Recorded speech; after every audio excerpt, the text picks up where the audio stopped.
Hello everyone. In this video, we're going to talk about bank reconciliation, which is a very important cash control. Every month, a company will receive bank statement from its bank. It shows on the first column here, it shows all the checks and debits. That means the spending that will reduce cash. And in the middle column, deposits and credits. That means all the transactions that will increase the cash balance and the ending balance. Okay, this statement shows 4,165.04 according to the transactions recorded by the bank. And then on the book side, on the company side, we have all the deposit here that should increase the amount of cash in our bank, and all the checks that have been written by the company that should decrease because they are payments that should decrease the amount of cash in the bank account. Now there are other information. Check 1898 was incorrectly recorded by the company. Okay, if you see 1898, $87 recorded, but the actual amount was actually 78. There is debit memo from the bank, DM, $380. That's for electricity bill paid directly by the bank through electronic fund transfer that we just learned that from the bank statement. All these transactions that we just learned will need journal entry. Service charge, bank service charge, SC, $14 is reported by the bank. Non-sufficient fund, NSF, $200 is reported by the bank. We don't know anything about those three transactions, but now we have to make the entry. Another one is interest income, INT. So we received $2 from the bank that increases our ending balance, and we didn't know about that. According to the book, our money should show 3,991.54. According to the bank, 4,165.04. Because they are different, we will have to make reconciliation. Okay, so according to the bank is 4165.04, 4165.04, and according to the book is 3991.54. 3991.54. Okay, so there will be two reconciliation on the bank side that will increase the cash and those that will decrease the cash. On the book side, that will increase the cash and that will decrease the cash. Okay, so if I want to know, I want to monitor the changes, I can just do that. Just to help me monitor all these reconciliation. So I know the ending balance after what I reconcile. Okay.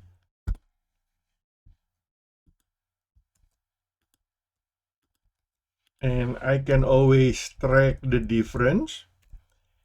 By the end of the reconciliation, this amount should be 0. But you don't need to worry about those. That's just to help us monitor these transactions. Okay. The first one I want to show you is called deposit in transit. These are the difference between the deposits recorded by the book, by the company's accountant, and the deposit received by the bank. So there are two deposits according to the bank, 2673 and 4,500. So 2673 and 4,500. But there is one missing. We don't know why it's not shown by the bank. It may not be gone or missing or stolen is just not recorded on time and maybe will show in the following month. But that $300 is called deposit in transit, and the bank statement should be increased by $300. Okay, that's deposit in transit. The second one is outstanding checks. Outstanding checks. These are checks, okay, written by the company up to number 1905 because they're all pre-numbered. Excuse me. 1905. And these are the checks that have been cashed by the check holders. So anything below 1905 that are not reflected here are still outstanding. So we don't see 1905, we don't see 1904, and we don't see 1901. Other than that, all other checks have been cleared. So 1901, 1904, 1905. 1901, 1904, and 1905. So those three checks are still out there and can be cleared at any time. Okay? We already signed that, we already recorded that, we already spent that. It's just not shown on the bank site yet. So our bank statement should be reduced by those three. 1901 was $93.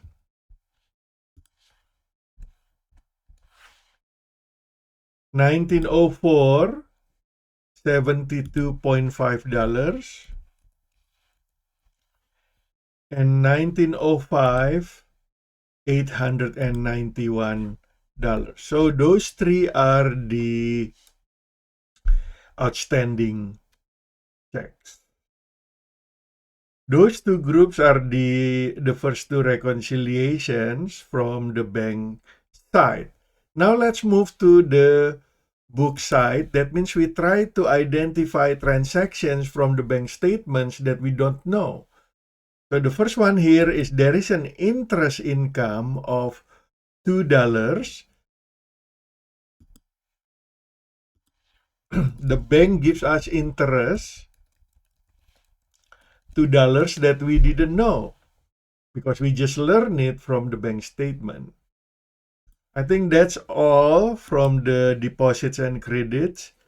From the checks and debits, there is the first one, DM. DM is debit memo, electric bill. So usually we ask our bank to pay some expenses. They will pay automatically using electronic fund transfer or EFT. And we don't know until we receive the report. So electricity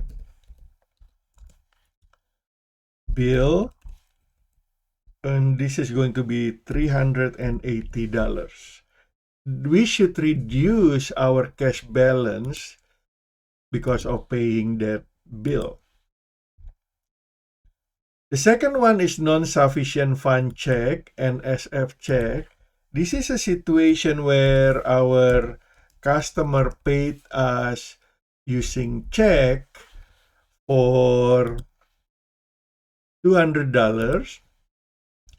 But when we clear it through our bank says, hey, the payer's bank doesn't have any fund, so we couldn't get the $200. We already recorded the cash receipt, we already increased our cash, but now the fact that the check doesn't have any fund, that means we never received the money. Okay, so we have to increase our accounts receivable again and reduce our cash because we never received that $200. Okay, that's non-sufficient fund check. And the last one is SC, that means bank service charge. So our bank charges $14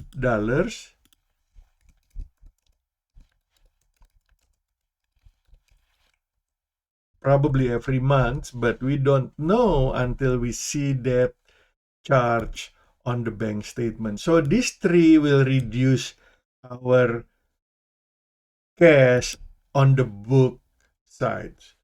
Okay, so those are transactions that we need to reconcile. But then there is one more thing here. There is an error. The error can be on either side. It can be on the book side or it can be on the uh, bank side.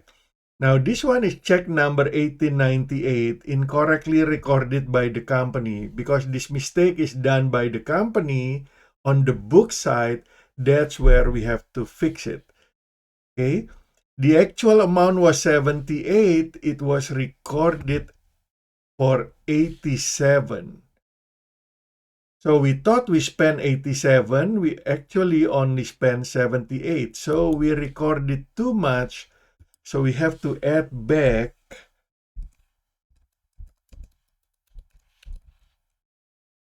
equals 87 minus 78. That's the mistake. $9 has to be increased by our side, the book side. Okay, so now you see that after the reconciliation, the last one is the check error, $9, we are reconciled. The adjusted balance on the bank side and adjusted balance on the book side are the same, so the difference is 0. Okay, so that's how we prepare the bank reconciliation. Now, anything on the book side that we just learned from the bank had not been recorded. So we have to record that. Okay?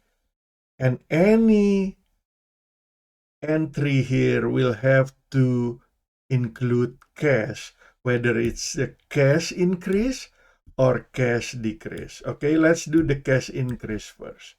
So the first one is cash, $2, interest, income, $2. Okay, that's the first reconciliation that we have not recorded. Then the check error. And this is all done by the end of the month. Okay. The $9, we have cash. Always include cash. This is a cash increase. $9. And the credit side, we were paying someone, but we recorded the wrong amount. Okay, so accounts payable, maybe we were paying accounts payable, $9 needs to be reconciled. Okay. And then we move to transactions that will reduce cash.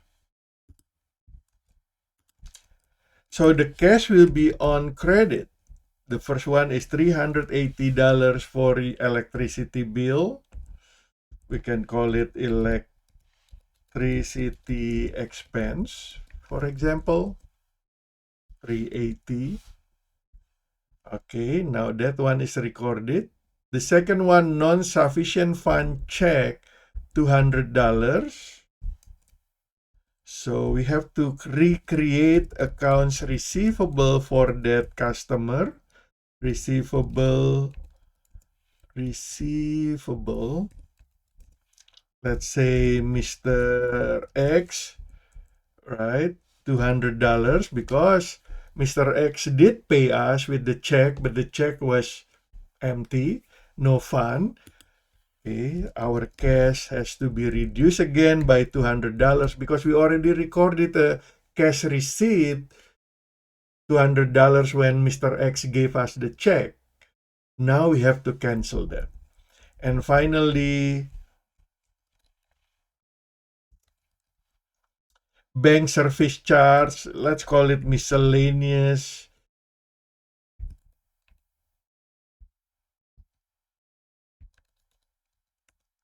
Expenses, because it's small, $14, and that will reduce our cash. Okay, so those are the journal entries that we need to prepare with the bank reconciliation for all the transactions that we just learned from the bank statement that had not been recorded previously in our book. Okay, make sure that the final adjusted balance are the same on both sides. That will be the amount reported on the balance sheet. Thank you for watching.